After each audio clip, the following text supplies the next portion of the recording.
اللہ سبحانہ تعالیٰ نے فرمایا ہے کہ جب تک وہ بندہ معاف نہ کرے وہ معاف نہیں ہوں گے۔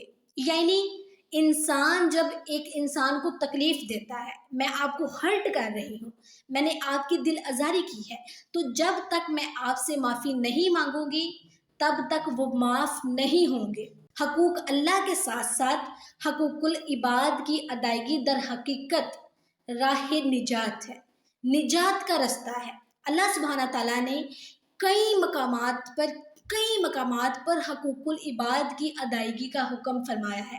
ایک جگہ پر فرمایا وَآتِ ذَا الْقُرْبَى حَقَّهُ وَالْمِسْكِينَ وَابْنَ السَّبِيلِ، اور رشتہ داروں کو ان کا حق دو اور مساکین اور مسافر کو۔ حقوق العباد ادا کرنا اللہ تعالیٰ کے نیک اور صالح بندوں کی ایک نشانی ہے، ایک صفت ہے۔ کامل مسلمان ہمیشہ دوسروں کے حقوق دبانے یا انہیں تلف کرنے سے بچتا ہے۔